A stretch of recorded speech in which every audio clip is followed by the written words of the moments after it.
So this morning we'll be doing roughly a half-hour session, divided more or less in half. The first half will be discussing thoughts in relationship to the cultivation of bodhicitta under the title benefiting oneself and benefiting others. And then in the second half, we'll be devoting it to long life prayers for Lama Zopa Rinpoche, particularly using the abbreviated prayer of the 21 taras that Atisha received directly from Tara herself. And I believe we have printouts of both of those. So if you don't have it in front of you, we'll have it on this screen. Thank you, Sunny. All right. So let's begin by spending just a moment, perhaps with a breathing meditation, but whatever we feel we need to do to calm the mind and center our attention in preparation for this session.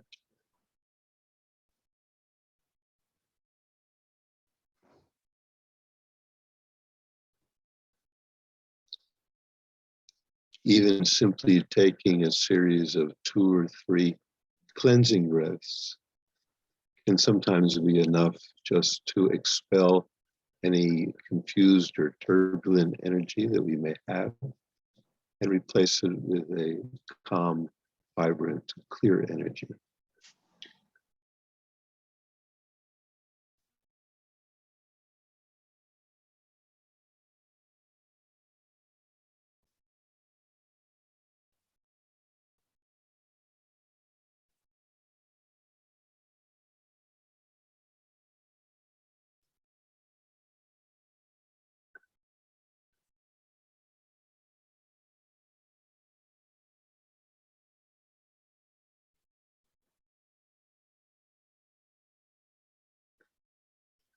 And then once we've achieved some measure of calmness and clarity and focus,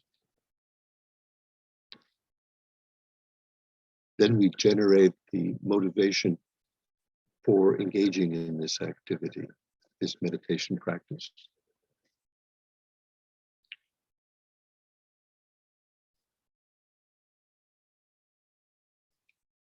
By asking ourselves the question,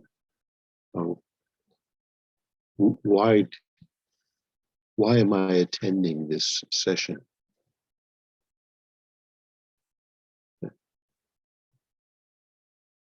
If you're a lot like me, and I hope that's not the case for you, then you might be doing things simply because it's time to do them. Oh, it's 6:30 or it's 9:30. That's when the session starts, so that's why I'm sitting here. I've noticed for myself, ever since I was really quite young, that a lot of what I do during the day is governed by no greater motivation than simply it's time. It's time to do the practice.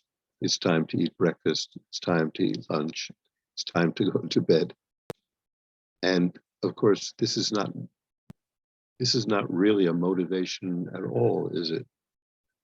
It's just doing things by the clock. So I noticed this tendency very, very strongly in myself. And so if you share that, then try to replace this kind of approach. We're doing things because it's time to do them. It's on the schedule. Try to replace that with something much more akin to a real motivation, a real intention. And that intention, that motivation is the answer to the question of why we're doing something. Why are we motivated to do it? What do we hope to achieve from it? What is the purpose of it?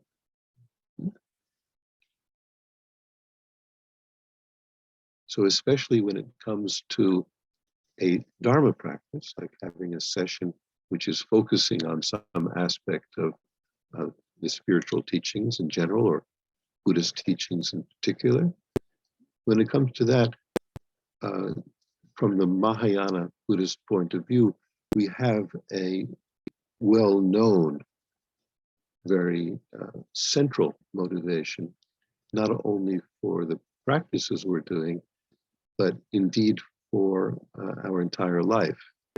And that's known as the precious bodhicitta practice.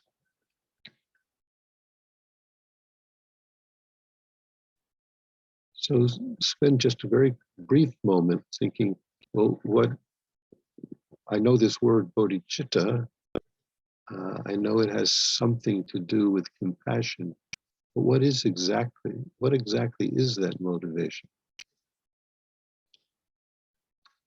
So in your own mind, try to answer that question, try to come up with a definition which encompasses what the bodhicitta motivation actually is. And of course, your answer will be based on compassion, the wish to for others to be free of their suffering. Well, actually, the wish for all beings to be free from their suffering, and that includes oneself, as well as whoever else we're thinking of, all the way up to and including all sentient beings, all beings. The compassionate wish is the wish that all beings be liberated from suffering. And that is the root, the base of cultivating the precious bodhicitta motivation.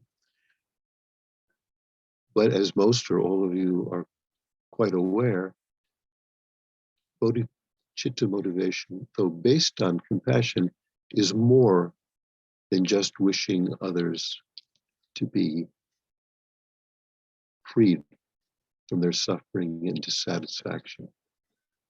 It's more than that.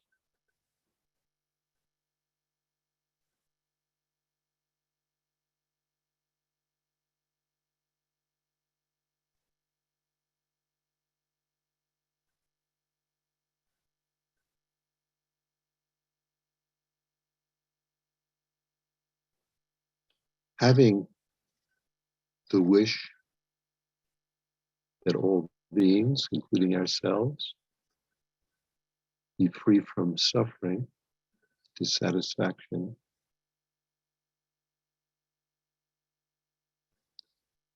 The bodhicitta motivation impels us to do something about it. Not just to wish it, not just to think how nice it would be, how wonderful it would be if everyone were happy and free from any limitations.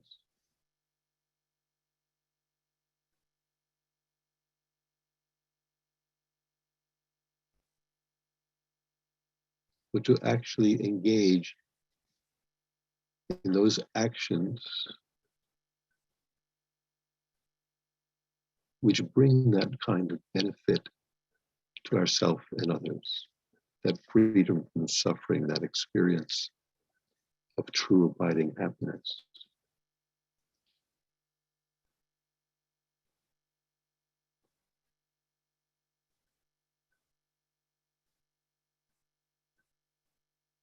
So this goes way beyond the intention to satisfy our various appetites for good health and the various sensory pleasures of this life. It has something to do with fulfilling our highest human potential,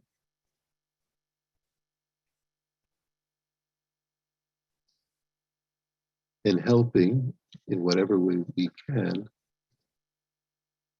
other beings to fulfill their highest potential as well.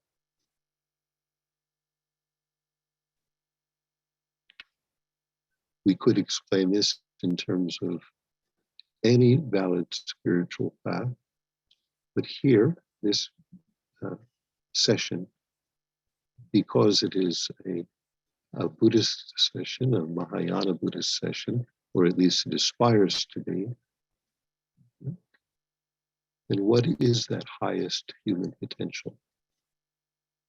What is the state in which all our good qualities are developed fully,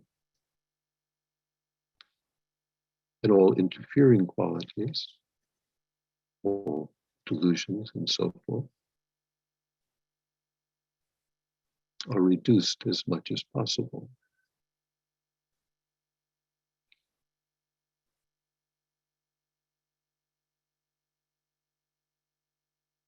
The Sanskrit answer to that question is bodhi, B-O-D-H-I, bodhi. The experience of full and complete awakening, or Buddhahood.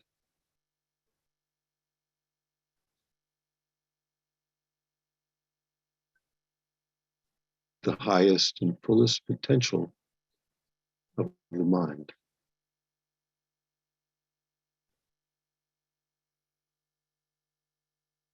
According to the Mahayana Buddhist teachings, we all have this potential to experience this full and complete awakening and the complete cessation of every negative factor infecting the mind.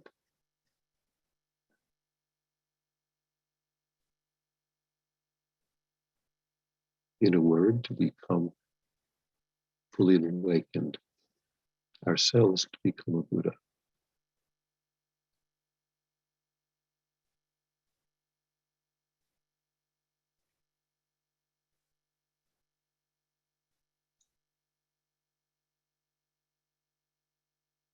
So in order to have the motivation and know the means of achieving this full potential, this bodhi, this Buddhahood,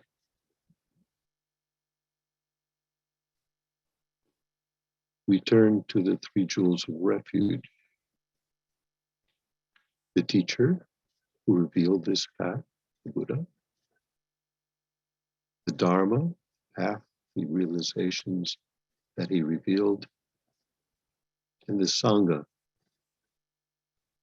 the advanced spiritual community that serves as a model for ourselves and a support for our own practice. The Buddha, the Dharma, and the Sangha, the three jewels of refuge.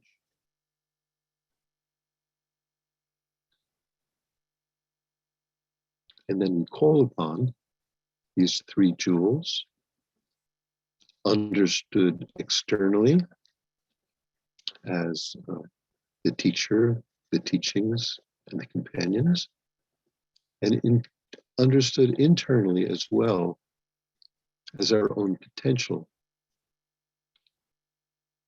to manifest this complete enlightenment ourselves, to internalize the teachings of the Dharma, the teachings of which are a combination of compassionate method and insightful wisdom, and ourselves eventually to become a member of the true Sangha, those who have gained direct intuitive insight into the nature of reality.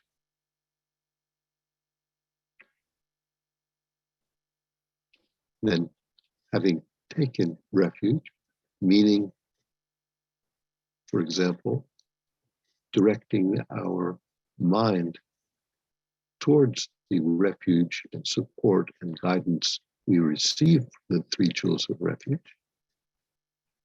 Having done that, then we cultivate the actual bodhicitta itself, generating the wish, may I become enlightened for the sake of all beings.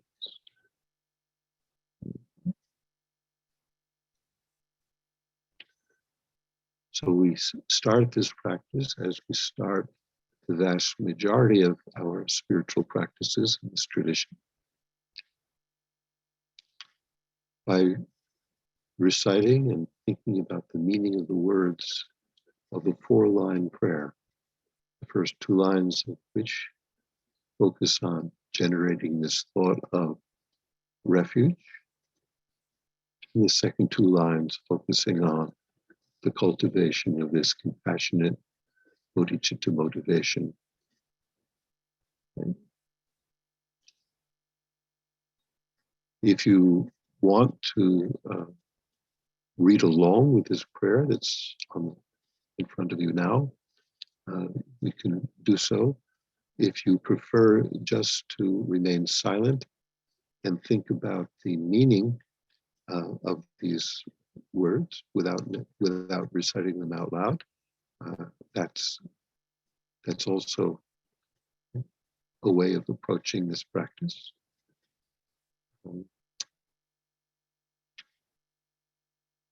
I myself will recite it out loud in English 1 time, then in Tibetan 1 time, and then finally 1 more time in English.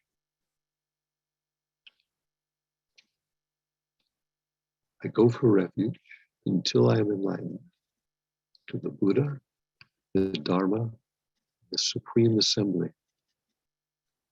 By the merits I create through listening to the Dharma, may I become a Buddha in order to benefit all sentient beings.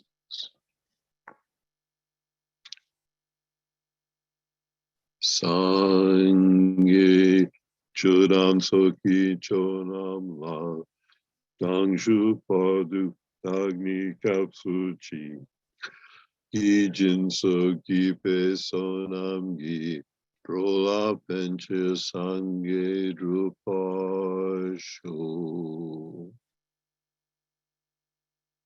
I go for refuge until I'm enlightened to the Buddha, the Dharma, and the Supreme Assembly. By the merits I create through listening the Dharma, and for that we can say by the merits I create through practicing the Dharma, through the merits I create by engaging in this session, or as it says in this version of the prayer, by the merits I create through listening to the Dharma. Then the essence comes, may I become a Buddha in order to benefit all sentient beings. And of course, it's not just the words in whatever language we do it in, but the generation, the motivation embodied in those words. May I become a Buddha in order to benefit all sentient beings. May I become a Buddha in order to benefit all sentient beings.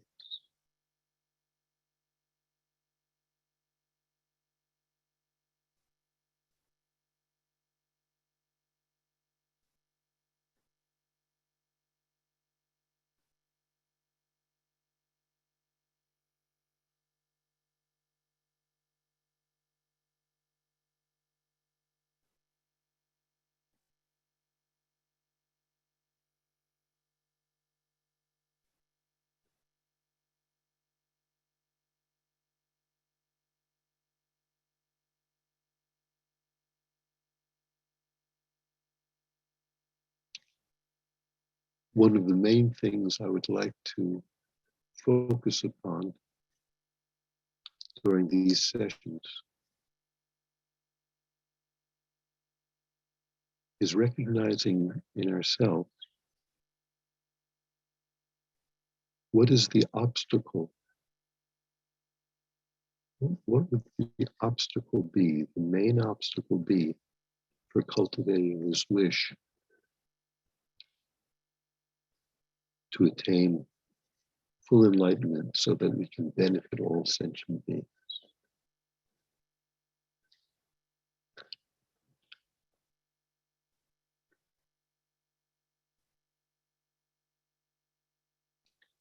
By obstacle, I don't simply mean that this is a difficult endeavor. Clearly, to achieve enlightenment is difficult. But what is preventing us from wholeheartedly dedicating ourselves to such an endeavor, however difficult it might be?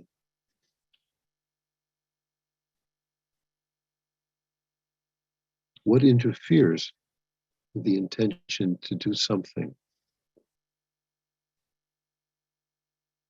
In this case, achieve enlightenment for the benefit of all sentient beings.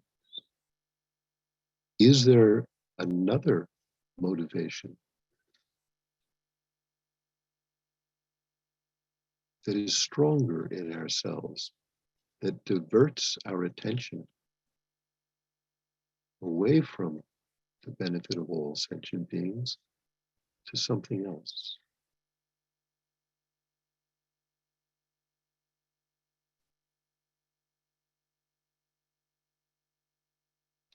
In my daily life, even though I know and recite the words of this prayer every day, many times, when I'm honest, when I look inside, when I check the motivation that arises moment by moment, I see that the vast majority of the actions I engage in, whether they're the actions of body, speech, or more fundamentally, my mental actions, my attitudes, and so forth, are predominantly governed by the wish to benefit not all sentient beings,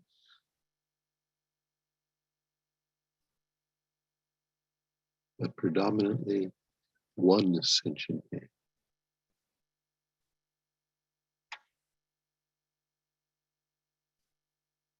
It has to do with benefit. I do want to benefit myself.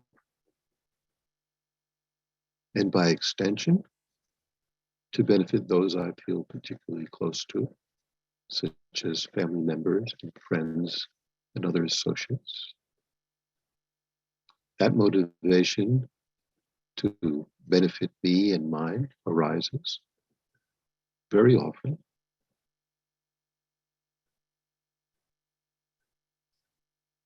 But if I ask myself, does it go beyond that? Does it go beyond the scope of benefiting this one person and a limited number of his associates to the wish to benefit all sentient beings? Then when I'm honest, I recognize that is not the case. My natural, intuitive motivation, to use an expression which used to be popular not so long ago in America, was to look out for number one. Who's number one? Me. First person. And usually it's first person singular, just me. But sometimes it's first person plural, me and mine, us, looking out for my benefit, our own private benefit.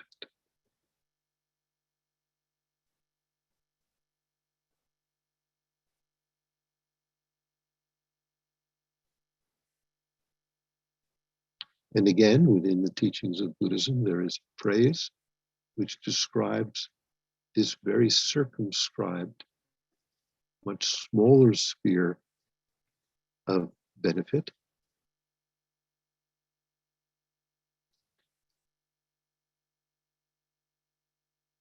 It's often referred to as the self-cherishing attitude. the self-cherishing attitude.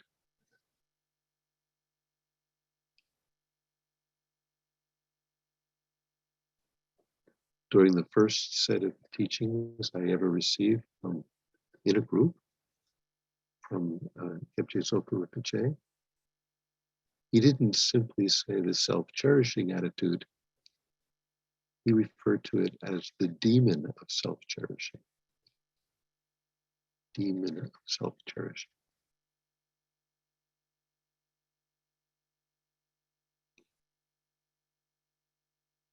If self-cherishing is a demon, it's something to be overcome.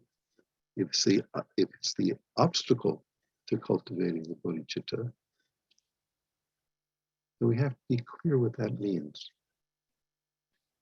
It means that while we're preoccupied with only our own benefit and the benefit of those particularly close to us,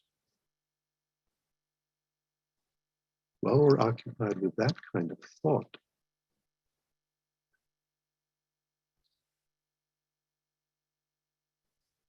the sphere of our concern is very narrow, very contracted.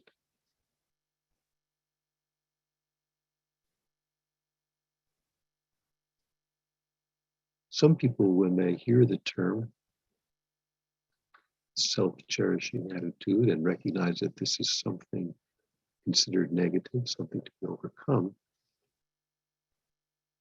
it's possible for them to get a wrong idea of what it means. And they may feel self-cherishing, meaning liking myself. Oh, is that the problem? Liking myself? Is it selfish just to like myself, to cherish myself? And some people who have been brought up with the thought that there is something sinful about oneself wanting to be happy, may think that that's what the demon of self-cherishing is. The wish to benefit oneself. But that's not the case. And sometimes I prefer not to use the phrase the self-cherishing attitude, because it can give rise to the erroneous interpretation that it's wrong to want to benefit oneself, to improve oneself, to be happy. The thought that if we're directed towards our own welfare, we are being somehow selfish. But that's not the implication of the phrase, the demon of self-cherishing. The demon of self-cherishing is the attitude in which our concern for our own welfare and the welfare of those who are particularly close to us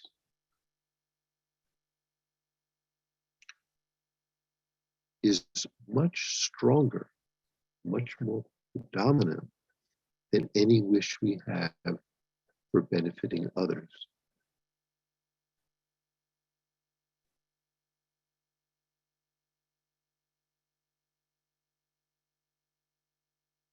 It's as if we have two groups in front of us.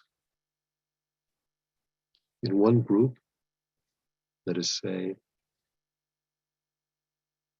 are the 7 billion human beings on this planet.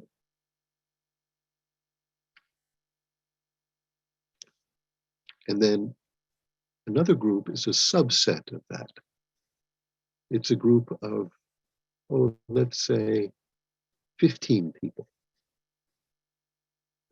This is the sphere of our own personal friends that we feel particularly close to. And in that group, there's only one permanent member. The others can be expelled from that group if they annoy us or disappoint us. So in that smaller group, there's really only one permanent member, and that's me.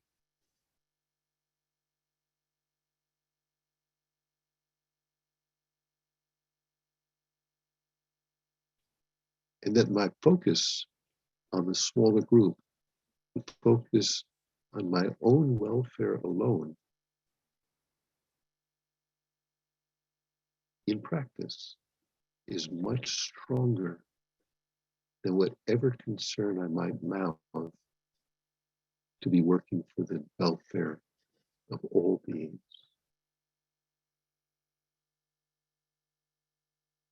So even though the larger group has at minimum 7 billion members in it, and the smaller group has only one member in it, my concern for the smaller group, my concern for my welfare, is stronger than the wish that all 7 billion people achieve happiness and freedom from suffering. So it's not simply a matter of liking oneself, wanting to do something for oneself. It's a matter of that wish being much more powerful, much more important than whatever we wish, whatever wishes we may have for getting out of our own self-contained bubble and turning our thoughts, our speech, and our actions towards the welfare of the larger group of all beings. I stress this point because many people, even those of us who have been practicing Dharma for many years, many decades, often fall into the mistake of thinking, if I'm overcoming self-cherishing, there must be something wrong with my own wanting to be happy. No, there's nothing wrong with ourselves wanting to be happy and overcome suffering. That only becomes wrong if that concern blinds us to the fact that all beings equally have the same wish to be happy and to be free from suffering. In other words, that our welfare in practice is more important to us than the welfare of all. That's the demon of self-cherishing.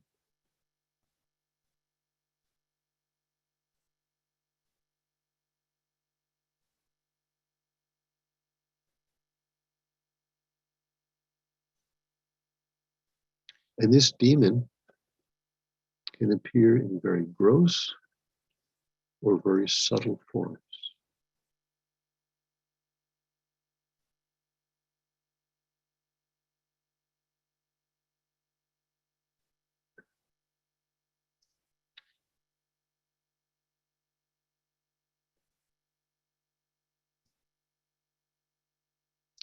And I was thinking that because as an actual practical matter, I'm much more conversant with the obstacles to bodhicitta, everything that derives from the self-cherishing attitude, than I am with the actual bodhicitta motivation itself. I thought to use some of the times of these sessions to explore the various ways in which this demon of self-cherishing manifests in ourselves. In other words, recognize what the true enemy is. Know what it is we're up against. Be alert to its arisal, and on that basis, provide the antidote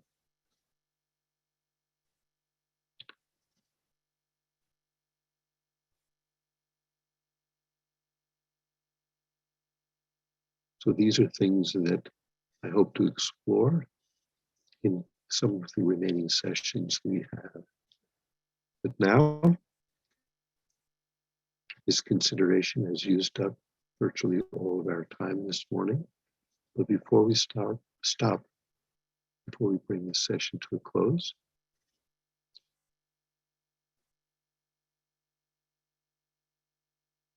since the spiritual path only reaches us through the agency of those beings, those true gurus, who can reveal the path and model it for us, therefore are extremely important for our lives and our welfare, and not just ours, but the welfare of all beings.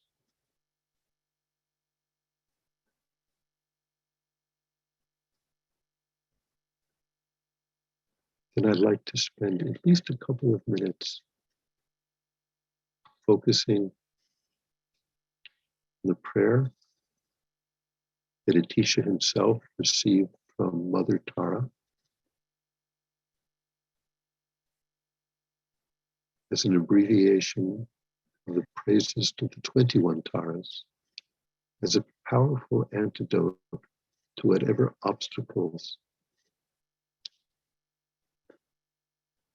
there may be to the health and long life of our precious gurus. In this case, most especially Khadro-la Zopa Rinpoche.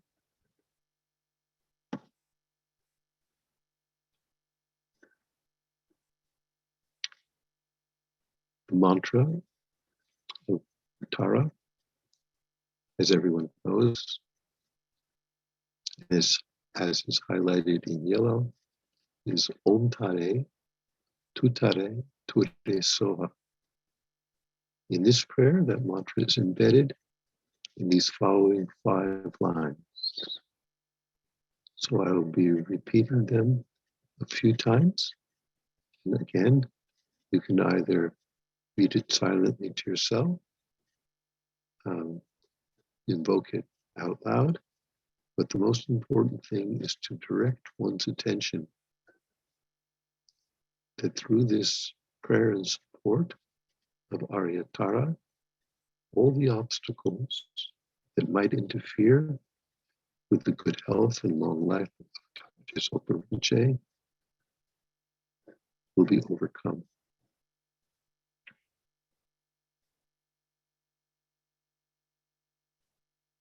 Om Jondende Ma Pagma Doma La Chagzelo Chaksel Doma Tari Pelmo Tutarai Jigun Selma Ture Dunam Tam Chetelma Sohai Yigi Chela Ratu Om Jondende Ma Pagma Doma La Chagselo Jaksel Doma Tari Pelmo Tutarai Jigun Selma Turi Dunam Tam Chetelma Sohai Yigi Chela Ratu Om Jondende Ma Pagma Doma La Chagselo Chaksel Doma Tari Pelmo Tutarai Jigun Selma Turi Dunam Tam Chetelma Sohai Yigi Chela Ratu Om Jondende Ma Pagma Doma La Chagselo Chaksel Doma Tari Pelmo Tutarai Jigun Selma Turi Dunam Tam Chetelma Sohai Yigi Chela Ratu Om Jondende Ma Pagma Doma La Chagselo Chaksel Doma Tari Pelmo Tutarai Jigun Selma Turi Dunam Tam Chetelma Sohai Yigi Chela Ratu Om Jondende Ma Pagma Doma La Chagselo Chaksel Doma Tari Pelmo Tutarai Jigun Selma Ture Dunam Tam Chetelma Soha Yigi Chela Ratu. Om to the transcendent subduer, Arya Tara, I prostrate. Homage to the glorious one who frees with Tare, who calms all fears with Tutare. who grants all success with Ture, to the one with Soha I bow down.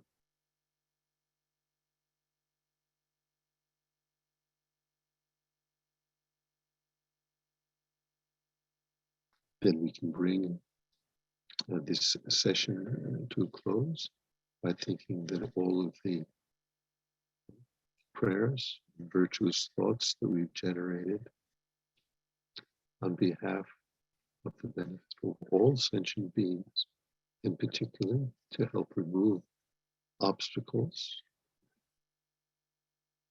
that could affect the good health, and long life of our precious guru, particularly Lama Zopa Rinpoche, may through this practice be alleviated.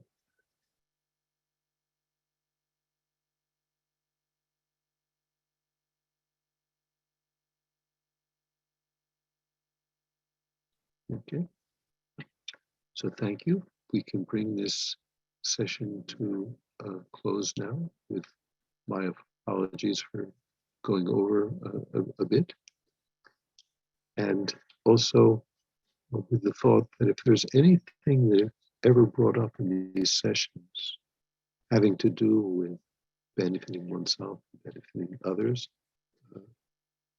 of the rather large scope of these sessions, since we don't really have time or the ability to have those questions brought up during the session, because the sessions are so short. If there's anything like this, anything in that category that you would like to bring up, ask about, make suggestions about,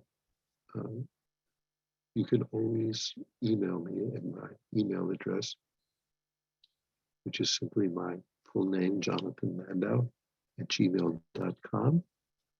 And I will do my best to incorporate them into future sessions that we have. So until that time, I want to thank you all for taking time out of your morning to engage in this practice. And I hope that